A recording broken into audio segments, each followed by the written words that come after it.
ನಮಸ್ತೆ ಬಲಿಷ್ಠ ಭೋಗ ಭಾರತದ ವಾಸ್ತುಭವನ್ ವಾಸ್ತುವೇದ ವಿಜ್ಞಾನ ಯೂಟ್ಯೂಬ್ ಚಾನಲ್ಗೆ ಸ್ವಾಗತ ಸುಸ್ವಾಗತ. ಇವತ್ತು ಸಾಕಷ್ಟು ಜನ ಪ್ರಶ್ನೆ ಕೇಳ್ತಾ ಇರ್ತಾರೆ. ಆ ಪ್ರಶ್ನೆನೇ ಒಂದು ಟಿಪ್ಸ್ ಆಗಿ ಕೊಟ್ಬಿಡ್ತಾ ಇದ್ದೀನಿ. ಏನು ಅಂತಂತಂದರೆ, ಏಜ್ಡ್ ರಿಟೈರ್ಡ್ ಪರ್ಸನ್ಗೆ ವಿಶ್ರಾಂತಿ ಅಂತಂದರೆ ಅವ್ರು ರಿಲ್ಯಾಕ್ಸ್ಡ್ ಆಗಿರಬೇಕು, ನೆಮ್ಮದಿಯಾಗಿರಬೇಕು, ಯಾವುದೇ ರೀತಿಯಾದ ಟೆನ್ಷನ್ನು ಇರಬಾರ್ದು. ಅದಕ್ಕೆ ಉತ್ತಮವಾದಂಥ ಜಾಗ ಯಾವುದು ಅಂತ ಕೇಳಿದ್ದಾರೆ. ಅದಕ್ಕೆ ಉತ್ತರ ಕೊಡ್ತೀನಿ. ಅದನ್ನೇ ಟಿಪ್ಸ್ ಆಗು ಕೂಡ ಕೊಡ್ತಾ ಇದ್ದೀನಿ. ಮತ್ತೊಂದು ಪ್ರಶ್ನೆ ಕೇಳಿದ್ದಾರೆ ಒಬ್ಬರು. ಏನು ಅಂತಂತಾರೆ, ಬ್ರಹ್ಮಸ್ಥಾನದಲ್ಲಿ ಗಂಡ ಹೆಂಡತಿ ಮಲಗಬಹುದಾ? ಅದಕ್ಕೆ ಉತ್ತರ ಕೊಡ್ತೀನಿ. ಹಾಗೆ ಮತ್ತೊಬ್ಬರು ತುಂಬ ಚೆನ್ನಾಗಿ ಕೇಳಿದ್ದಾರೆ. ಏನಂತಂದರೆ, ಇಡೀ ಮನೆಗೆ ಒಳಗಡೆಗೆಲ್ಲ ಒಂದೇ ಕಲರ್ ಪೇಂಟ್ ಮಾಡಬಹುದಾ? ಮಾಡೋದಾದರೆ ಯಾವ ಪೇಂಟ್ ಒಳ್ಳೆಯದು ಅಂತ ಅನ್ನೋದನ್ನು ನಾನು ನಿಮಗೆ ತಿಳಿಸ್ತಾ ಹೋಗ್ತೀನಿ. ರೈಟ್. ಈಗ ಫಸ್ಟು ಏನಿದೆ, ಪೇಂಟ್ ಇದೆ ತೊಗೊಂಬೋಣ. ಇಡೀ ಮನೆಗೆ ಒಳಗಡೆಗೆ ವಿಶೇಷವಾಗಿ ಒಳಗಡೆಗೆ ಯಾವ ಬಣ್ಣ ಮಾಡಿದ್ರೆ ಚೆನ್ನಾಗಿರುತ್ತೆ ಅಂತಂದಾಗ ನಾವು ಸಾಧಾರಣವಾಗಿ ಏನು ಹೇಳ್ತೀವಿ ಅಂತಂದರೆ, ಆರ್ಕಿಟೆಕ್ಟ್ಸು ನಾವೇನು ಹೇಳ್ತೀವಿ, always you just go on light cream colour ಅಥವಾ ಹಾಫ್ ವೈಟು ಅಂತ ಕರಿತೀವಿ ನಾವು. ಲೈಟ್ ಕ್ರೀಮು ಅಥವಾ ಹಾಫ್ ವೈಟು ಅಂತ ಕರಿತೀವಿ. ಹಳೆ ಕಾಲದಲ್ಲೆಲ್ಲ ನಾವೆಲ್ಲ ಅಬ್ಸರ್ವ್ ಮಾಡಿದಾಗ ಏನಾಗುತ್ತೆ ಅಂದರೆ, ಗೋಪಿ ಬಣ್ಣ ಅಂತ ಮಾತಾಡೋರು. ಮನೆ ಒಳಗೂ ಅಷ್ಟೇ ಹೊರಗಡೆಗೂ ಅಷ್ಟೇ ಗೋಪಿ ಬಣ್ಣ ಅಂತ ಮಾಡೋರು. ಮನೆ ಒಳಗಡೆ ಮಾಡ್ತಾರೆ ಏನು ಮಾಡೋರು, ಸುಣ್ಣ ಕಲಿಸೋರು. ಸುಣ್ಣ ಕಲಿಸ್ಬಿಟ್ಟು ಅದಕ್ಕೆ ಏನು ಮಾಡೋರು, ಸ್ವಲ್ಪ ನೀಲಿ, ಓಕೆ, ನೀಲಿ ಹಾಕಿದಾಗ ಏನಾಗುತ್ತೆ, ಸ್ವಲ್ಪ ಬ್ಲೂಯಿಶ್ ಟಿಂಜ್ ಬರೋದು, ಬ್ರೈಟ್ನೆಸ್ ಚೆನ್ನಾಗಿರೋದು. ಈ ಥರ ಎಲ್ಲ ಮಾಡ್ತಾಯಿದ್ರು. ಆ್ಯಕ್ಚುಲಿ ಹಳೆ ಕಾಲದಲ್ಲಿ ಮಾಡ್ತಾ ಇದ್ದಂಥ ಸುಣ್ಣ ಹೊಡಿತಾ ಇದ್ರಲ್ಲ, ಸುಣ್ಣದಲ್ಲಿ ನಿಜವಾಗ್ಲೂ ಕೂಡ ವೈಜ್ಞಾನಿಕವಾಗಿ ಬಹಳನೇ ಬೆನಿಫಿಟ್ ಇದೆ. ಯಾಕೆಂದರೆ ಸುಣ್ಣ ಹೊಡೆದಾಗ ಏನಾಗುತ್ತೆ ಅಂದರೆ, ಬ್ಯಾಕ್ಟೀರಿಯಾಸ್ ಏನಿರುತ್ತಲ್ಲ, ಬ್ಯಾಕ್ಟೀರಿಯಾಸ್ ಎಲ್ಲ ಸುತ್ತಾಗ್ಬಿಡುತ್ತೆ. ಆ ಸುಣ್ಣದ ಪ್ರಭಾವ ಏನಿರುತ್ತಲ್ಲ ಅದರಲ್ಲಿ, ಆ ಸುಣ್ಣದ ಪ್ರಭಾವದಿಂದ ಏನಾಗುತ್ತೆ ಅಂದರೆ ಬ್ಯಾಕ್ಟೀರಿಯಾಸ್ ಸಾಯುತ್ತೆ. ಅದು ಈಸಿ ಕೂಡ ಇತ್ತು, ಬೇಗನೂ ಮಾಡ್ಕೋಬೇಕಿತ್ತು, ಖರ್ಚು ಕಡಿಮೆ ಇತ್ತು. ಹಾಗಾಗಿ ಏನಾದರೂ ಆ ಕಾಲದಲ್ಲೆಲ್ಲ ಪ್ರತಿ ವರ್ಷವೂ ಕೂಡ ಯಾವುದೋ ಒಂದು ಹಬ್ಬಕ್ಕೆ ವಿಶೇಷವಾಗಿ, ಈಗ ಕೆಲವೊಬ್ಬರು ಸಂಕ್ರಾಂತಿಗೆ ಅಂತ ತೊಗೊಳ್ತಾರೆ, ಕೆಲವೊಬ್ರು ದೀಪಾವಳಿಗೆ ತಗೊಳ್ಳೋರು, ಕೆಲವೊಬ್ರು ದಸರಾಗೆ ಅಂತ ತೊಗೊಳ್ಳೋರು, ಪೇಂಟ್ ಮಾಡೋರು. ನಾವು ಚಿಕ್ಕ ವಯಸ್ಸಲ್ಲಿದ್ದಾಗ, ನಾನು ನಮ್ಮ ಅಜ್ಜಿ ಮನೆಗೆ ಹೋದಾಗ ನಮ್ಗೆ ಅದೊಂದು ಖುಷಿ. ಪ್ರತಿ ವರ್ಷ ಏನು ಮಾಡೋರು, ಅವರು ಪೇಂಟ್ ಮಾಡೋರು. ಏನು, ಕುಚ್ಚಮಟ್ಟೆ ಅಂತ ಹೇಳೋರು. ಈ ಥರ ಅದು ಗಿಡಗಳಿಂದ ಬಂದಿರೋದು, ಅದು ಗಿಡದೆಲ್ಲ ತೊಗೊಂಡು ಮಾಡ್ಕೊಂಡು ಒಂದು ಕುಚ್ಚಮಟ್ಟೆ ಅಂತ ಮಾಡೋರು. ಮಾಡ್ಕೊಂಡ್ಬಿಟ್ಟು ನಮಗೆ ಖುಷಿ. ಸುಣ್ಣ ತಂದು ಹಾಕಿರೋದು, ಕೊತ ಕೊತ ಕೊತ ಕೊತ ಕುದಿಯೋದು. ಕುದ್ದಾದ್ಮೇಲೆ ಏನು ಮಾಡೋದು, ಅದನ್ನು ಸೋರಿಸ್ಕೊಂಡ್ಬಿಟ್ಟು ಏನು ಮಾಡೋದು, ಅದೆಲ್ಲ ಹೊಡಿತಾ ಇದ್ವಿ. ನಾವು ಹೊಡಿತಾ ಇದ್ವಿ, ನಾವು ಸೇರ್ಕೊಂಡ್ವಿ, ನಮಗೂ ಏನೋ ಖುಷಿ. ಎಲ್ಲ ಸೇರ್ಕೊಂಡು ಮಾಡ್ತಾ ಇದ್ವಿ. ಅವಾಗೆಲ್ಲ ಪೇಂಟರ್ಸ್ಗೆ ಲೇಬರ್ಸ್ನೆಲ್ಲ ಯಾರು ಆಚೆ ಕಳಿಸ್ತಾರೆ. ಬಟ್ ಇವತ್ತೇನಾಗುತ್ತೆ, ಹೋಗ್ತಾ ಹೋಗ್ತಾ ಮಾಡರ್ನೈಸೇಷನ್ ನನ್ನ ಹೆಸರಲ್ಲಿ ಏನಾಗ್ತಾಯಿದೆ ಅಂತಂದರೆ, we are going against nature. Okay, ಆಯಿತು, ಪೇಂಟ್ ಮಾಡ್ಕೊಳ್ಳೋಣ. ಯಾವ ಬಣ್ಣ ಮಾಡ್ಕೊಬೋದು? ಯಾವ ಪ್ರಶ್ನೆ ಕೇಳಿದ್ರಲ್ಲ, ಒಂದೇ ಬಣ್ಣ. ಅದು ಯಾವುದು ಅಂತಂದರೆ, ಕ್ರೀಮು, ಲೈಟ್ ಕ್ರೀಮ್ ಇರೋವಂಥದ್ದು ಅಥವಾ ಹಾಫ್ ವೈಟ್ ಇರೋವಂಥದ್ದು. ಈಗೆಲ್ಲ ನಾನು ಏನು ಮಾಡಿಸ್ತಾ ಇರ್ತೀನಿ ಅಂತಂದರೆ, ನನ್ನ ಪ್ರಾಜೆಕ್ಟ್ಸ್ಗಳಿಗೆಲ್ಲ ಅಷ್ಟು ಒಳಗಡೆ ಹೊರಗಡೆಗೆಲ್ಲ ಒಂದೇ ಕಲರ್ ಮಾಡಿಸ್ತೀನಿ. 2-3 ಕಲರ್ ಮಾಡಿಸೋಕಲ್ಲ. 2ನೇ ಕಲರ್ 3ನೇ ಕಲರ್ ಅಂತಂದರೆ ಕ್ಲಾಡಿಂಗ್ ಮೆಟೀರಿಯಲ್ಸ್ ಯೂಸ್ ಮಾಡ್ಕೊಳ್ತೀನಿ. ಓಕೆ, ಯಾವ್ದು ಮಾಡ್ತಾ ಇರ್ತೀನಿ ಅಂತಂದರೆ, ಏಷ್ಯನ್ ಪೇಂಟ್ಸಲ್ಲಿ ಸಿಗ್ತಾ ಇರುತ್ತೆ, ಮಾರ್ನಿಂಗ್ ಗ್ಲೋರಿ ಅಂತ ಸಿಗುತ್ತೆ. ತುಂಬ ಚೆನ್ನಾಗಿರ್ತದೆ. ಅದು ಬಿಳಿನೂ ಅಲ್ಲ, ಹಳದಿನೂ ಅಲ್ಲ. ನೋಡ್ರಿ ಹೆಂಗಿರುತ್ತೆ ಅಂತಂದರೆ, ಈ ಹಾಲಿನ ಮೇಲೆ ಕೆನೆ ಕಟ್ಟಿದ್ರೆ ಆ ಕೆನೆಯ ಬಣ್ಣ ಏನಿರ್ತದಲ್ಲ, ಆ ಬಣ್ಣ ಇರ್ತದೆ. ನಾನು ನನ್ನ ಮನೆಗೆ ಒಳಗಡೆಗೆ ಎಲ್ಲ ಕಡೆಗೂ ಒಂದೇ ಕಲರ್ ಯೂಸ್ ಮಾಡಿದೆ. 2ನೇ ಕಲರ್ ಯೂಸೇ ಮಾಡಿಲ್ಲ. ನಾನು ಮೋಸ್ಟ್ ಆಫ್ ನನ್ನ ಪ್ರಾಜೆಕ್ಟ್ಸ್ಗಳಿಗೆ ಏನು ಮಾಡ್ತೀನಿ ಅಂದರೆ, ಸೇಮ್ ಅದೇ ಮಾರ್ನಿಂಗ್ ಗ್ಲೋರಿ. ತುಂಬ ಚೆನ್ನಾಗಿರುತ್ತೆ, ಎಲ್ಲರೂ ಇಷ್ಟಪಡ್ತಾರೆ ಕ್ಲೈಂಟ್ಸ್. ಚೆನ್ನಾಗಿದೆ ಸರ್ ಇದು ಅಂತ. ಹೆಂಗಿರುತ್ತೆ, ಹಾಲಿನ ಮೇಲೆ ಕೆನೆ ಕಟ್ಟಿದಾಗ ಆ ಕೆನೆಯ ಬಣ್ಣ ಏನು ಬರ್ತದಲ್ಲ, ಆ ಥರ ಇರ್ತದೆ. ಅದನ್ನು ಮಾಡ್ಕೊಳ್ಳೋದು ಮನೆಗೆ ಶ್ರೇಯಸ್ಸು. ಯಾಕೆ ಅಂತಂದರೆ, ಅದು ನ್ಯೂಟ್ರಲ್. ಅಂದರೆ ಅದು ಪಾಸಿಟಿವ್ ಅಲ್ಲ, ನೆಗೆಟಿವ್ ಅಲ್ಲ, ನ್ಯೂಟ್ರಲ್ ಆಗಿರುತ್ತದೆ. ಸೊ ನ್ಯೂಟ್ರಲ್ ಆಗಿರೋಂಥದ್ದು ಯಾವಾಗಲೂ ಒಳ್ಳೆಯದು. ಓಕೆ, ಆ ಬಣ್ಣವನ್ನು ಮಾಡ್ಕೋಬೋದು. ಇಡೀ ಮನೆ ಒಂದೇ ಬಣ್ಣ ಮಾಡ್ಕೋಬೋದು.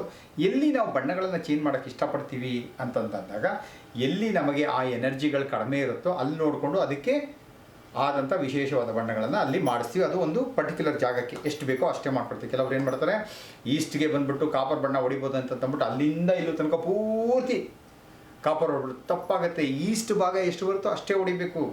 ಇವರೇನು ಮಾಡಿಬಿಡ್ತಾರೆ, ನಾರ್ತ್ ಈಸ್ಟ್ಗೆ ಹೊಡೆದ್ಬಿಡ್ತಾರೆ, ನಾರ್ತ್ ಈಸ್ಟ್ಗೆ ಹೊಡಿತಾರೆ, ಈಸ್ಟ್ ಆಫ್ ನಾರ್ತ್ ಈಸ್ಟ್ಗೆ ಹೊಡೆದ್ಬಿಡ್ತಾರೆ, ಈಸ್ಟ್ ಆಫ್ ಸೌತ್ ಈಸ್ಟ್ಗೆ ಹೊಡಿತಾರೆ, ಮತ್ತು ಸೌತ್ ಈಸ್ಟ್ಗೆ ಎಲ್ಲದಕ್ಕೂ ಸೇರ್ಕೊಂಡು ಕಾಪರ್ ಬಣ್ಣ ಹೊಡೆದ್ಬಿಡ್ತಾರೆ. ಪ್ರಾಬ್ಲಮ್ ಆಗುತ್ತೆ. ಆ ಥರದ್ದು ಬೇಕಾದಷ್ಟು ಕೇಸ್ಗಳು ನೋಡಿದ್ದೀನಿ, ಅವ್ರಿಗೆ ಸಜೆಸ್ಟ್ ಮಾಡಿದ್ದೀನಿ, ಸರಿ ಮಾಡ್ಕೊಂಡ್ಮೇಲೆ ಜೀವನದಲ್ಲಿ ಸರಿ ಹೋಗ್ತಾ ಇದೆ. ರೈಟ್. 2ನೇ ಪ್ರಶ್ನೆ ಕೇಳಿದ್ದಾರೆ. ಏನು ಅಂತಂದರೆ, ಬ್ರಹ್ಮಸ್ಥಾನದಲ್ಲಿ ಗಂಡ ಹೆಂಡತಿ ಮಲಗಬಹುದಾ ಅಂತ. ಫಸ್ಟು ಬ್ರಹ್ಮಸ್ಥಾನ ಅಂತಂದರೆ ಏನು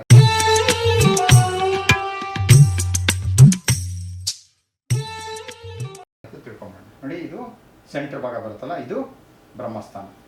ಸಾಧಾರಣ ಏನಾಗುತ್ತೆ ಅಂದರೆ, ವಾಸ್ತುದಲ್ಲಿ ಏನಾಗುತ್ತೆ ಅಂದರೆ, 9ಕ್ಕೆ 9 ಭಾಗ ಮಾಡ್ತೀವಿ. 9ಕ್ಕೆ 9 ಭಾಗ ಮಾಡಿದಾಗ ಏನಾಗುತ್ತೆ, 81 ಭಾಗಗಳು ಬರ್ತದೆ. ಈ 89 ಭಾಗದಲ್ಲಿ ಏನಾಗುತ್ತದೆ, ಮಧ್ಯದಲ್ಲಿ ಬರುವಂಥದ್ದು 3ಕ್ಕೆ 3 ಹಿಂಗೆ ಅಂತಂದ್ರೆ 9 ಭಾಗ ಆಗುತ್ತೆ. ಅದೇನಿರುತ್ತೋ ಅದನ್ನು ಡಿವೈಡ್ ಮಾಡ್ತೀವಿ. ಡಿವೈಡ್ ಮಾಡಿದಾಗ ಏನಾಗುತ್ತೆ, 3ಕ್ಕೆ 3 ಭಾಗ ಅಂದರೆ 9 ಭಾಗ ಬಂದ್ಬಿಟ್ಟು ಇದು ಬ್ರಹ್ಮಸ್ಥಾನ ಆಗುತ್ತೆ.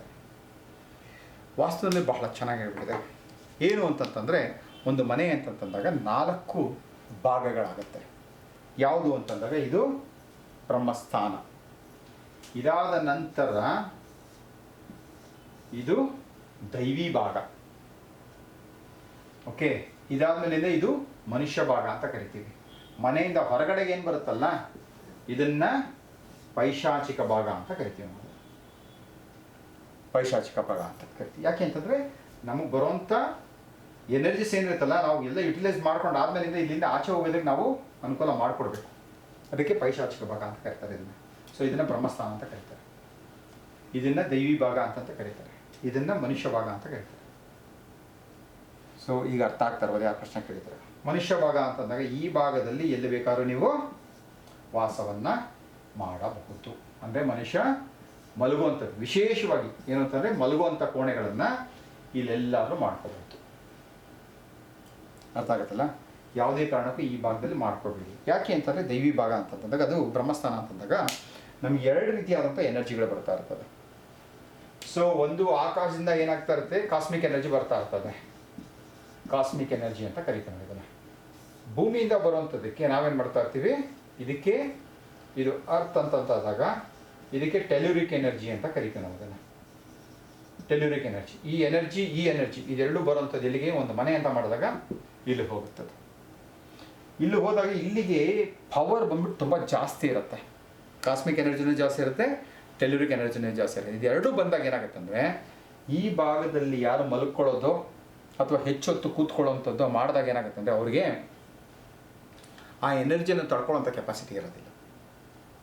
ನಿಮಗೆ ಗೊತ್ತಿರ್ಬೋದಲ್ಲ, ಈಗ ಹೈ ವೋಲ್ಟೇಜು, ಸೊ ಈ 440 ವೋಲ್ಟೇಜನ್ನು ನಾವು ಮುಟ್ಟಕ್ಕಾಗಲ್ಲ, ಮಾಡ್ಕೊಳಕ್ಕಾಗಲ್ಲ. ನಮ್ಮಲ್ಲಿರುವಂಥ ಕೆಲವೊಂದು ಇನ್ಸ್ಟ್ರೂಮೆಂಟ್ಸ್ಗೆ ಏನಾದ್ರು ಏನೋ ಮಾಡ್ಬಿಟ್ಟು ಹೈ ವೋಲ್ಟೇಜ್ ಇರೋದಕ್ಕೆ ಏನಾದ್ರು ನಾವೇನೋ ಕನೆಕ್ಟ್ ಮಾಡಿದ್ರೆ ಏನಾಗುತ್ತೆ, ಇನ್ಸ್ಟ್ರೂಮೆಂಟು ಡಮ್ ಅಂತ ಹೋಗ್ಬಿಡ್ತದೆ, ಇದು ಫ್ಯೂಸ್ ಹೋಗ್ಬಿಡ್ತದೆ, ಇಲ್ಲ ಅಂತಂದರೆ ಬರ್ನ್ ಆಗಿಬಿಡುತ್ತದೆ. ಸೊ ಅದೇ ಥರ ಇಲ್ಲಿ ಯಾರು ಮಲ್ಕೊಳ್ತಿರೋ ಓವರ್ ಎ ಪೀರಿಯಡ್, ಅಂದರೆ ಮೇ ಬಿ 2 ತಿಂಗಳು, 3 ತಿಂಗಳು, 4 ತಿಂಗಳು, 5 ತಿಂಗಳಲ್ಲಿ ಏನಾಗ್ಬೋದು, ಅವರ ಕೆಪಾಸಿಟಿ ತಕ್ಕಂಗೆ ಏನಾಗುತ್ತೆ, ಅವರಿಗೆ ಅವರ ಬಾಡಿಯಲ್ಲಿ ವಿಶೇಷವಾಗಿ ಅನೇಕ ರೀತಿಯಾದಂಥ ಕಾಯಿಲೆ ಕಸಾಲೆಗಳು ಬರೋಕ್ಕೆ ಶುರು ಆಗ್ಬಿಡ್ತದೆ. ತಡ್ಕೊಳಕ್ಕಾಗಲ್ಲ, ಆ ಎನರ್ಜಿ ನಮ್ಮ ಕೈಲಿ ತಡ್ಕೊಳಕ್ಕಾಗಲ್ಲ. ಹಾಗಾಗಿ ಯಾರು ಪ್ರಶ್ನೆ ಕೇಳಿದ್ರು ದಯವಿಟ್ಟು ಬ್ರಹ್ಮಸ್ಥಾನದಲ್ಲಿ ಮಲಗಬೇಡಿ. ಬಟ್ ಬ್ರಹ್ಮಸ್ಥಾನ ಖಂಡಿತವಾದ ಮೆಡಿಟೇಷನ್ಗೆ ಯೂಸ್ ಮಾಡ್ಕೋಬೋದು. ಬ್ರಹ್ಮಸ್ಥಾನದಲ್ಲಿ ಕೂತ್ಕೊಂಡು ನೀವು ಮೆಡಿಟೇಷನ್ನ ಮಾಡ್ಬೋದು. ಎಷ್ಟು 1 ಅವರ್ ಮಾಡ್ತೀರಾ ಮೆಡಿಟೇಷನ್ ಮಾಡಿ, 1.5 ಮಾಡ್ತೀರಾ, 2 ಅವರ್ಸ್ ಮಾಡ್ತೀರಾ ಮಾಡಿ, ಮೆಡಿಟೇಷನ್ ಮಾಡಿ. ಅಷ್ಟಕ್ಕೆ ಎನರ್ಜಿ ಓಕೆ. 8 ಅವರ್ಸ್ ಅಲ್ಲಿ ಮಲಗ್ತೀನಿ ಓಕೆ ಅಲ್ಲ, ಅತಿಯಾದರೆ ಅಮೃತವು ವಿಷ ಅನ್ನೋದನ್ನು ಇದಕ್ಕೆ ಹೇಳೋವಂಥದ್ದು. Okay, right. ಟಿಪ್ಸು ಖಂಡಿತವಾಗ್ಲು ಎಂಥ ಟಿಪ್ಸು ಅಂತಂದಾಗ, ಸಾಧಾರಣವಾಗಿ ಎಲ್ಲ ಕೇಳ್ತಾ ಇರ್ತಾರೆ. ನನಗೆ ಭಾಳಷ್ಟು ಜನ ಅಂತ ಕೇಳ್ತಾರೆ, ಸರ್ ಗುರುಗಳೇ ರಿಟೈರ್ಡ್ ಆಗಿಬಿಟ್ಟಿದ್ದೀನಿ, ನಾನು ನೆಮ್ಮದಿಯಾಗಿರಬೇಕು, ಯಾವ ತಂಟೆ ತಕರಾರು ಬೇಡ, ಏನೂ ಬೇಡ, ಹೆಂಗಿದ್ದೀನೋ ಹಂಗೆ ಆನಂದವಾಗಿರಬೇಕು, ಆ ಥರ ಬೇಕು ನನಗೆ ಅಂತ ಹೇಳ್ತಾರೆ. ಹಂಗೆ ಹೇಳಿದಾಗ ನಾನು ಎಲ್ಲರಿಗೂ ಏನು ಸಜೆಸ್ಟ್ ಮಾಡ್ತೀನಿ ಅಂತಂದರೆ, ವೆಸ್ಟ್ ಭಾಗ, ಮನೆಯ ಪಶ್ಚಿಮ ಭಾಗ.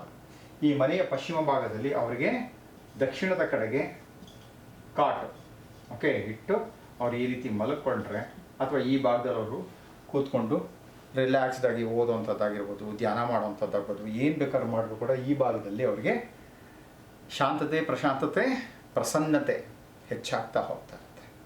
ಸೊ ಹಾಗಾಗಿ ಇದು ಯಾರಿಗೆ ಸಮಂಜಸ, ವಯಸ್ಸಾದಂಥವ್ರು, ಜೀವನದಲ್ಲಿ ರಿಟೈರ್ಮೆಂಟ್ ತೊಗೊಂಡಂಥವ್ರು, ಅವರಿಗೆ ಕೆಲಸ ಕಾರ್ಯ ಮಾಡಬೇಕು, ಜೀವನದಲ್ಲಿ ಅಭಿವೃದ್ಧಿಯನ್ನು ಕಾಣಬೇಕು, ಪ್ರಗತಿಯನ್ನು ಕಾಣಬೇಕು, ಅಂಥವ್ರಿಗೆ ಇದು ಅಲ್ಲ. ಓಕೆ, ರಿಟೈರ್ಮೆಂಟ್ ಆಗಿರೋಂಥವ್ರು ಇನ್ನೆಲ್ಲ ಮುಗೀತು, ನಾನಾಯಿತು, ನನ್ನ ಪಾಡಾಯಿತು, ನೆಮ್ಮದಿಯಾಗಿರೋಣ, ಇರೋಷ್ಟು ಜನ ನೆಮ್ಮದಿಯಾಗಿರೋಣ ಅಂತವ್ರಿಗೆ ಇದು.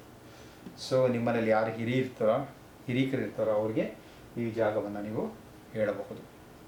ಓಕೆ, ಯಾರು ಫಸ್ಟ್ ಟೈಮ್ ನೋಡ್ತಾ ಇದ್ರು ದಯವಿಟ್ಟು ಒಂದು ಲೈಕನ್ನು ಕೊಡಿ, ಸಬ್ಸ್ಕ್ರೈಬನ್ನು ಮಾಡ್ಕೊಳ್ಳಿ, ಫ್ರೆಂಡ್ಸ್ ಜೊತೆಗೆ ಶೇರ್ ಮಾಡ್ಕೊಳ್ತಾ ಹೋಗಿ.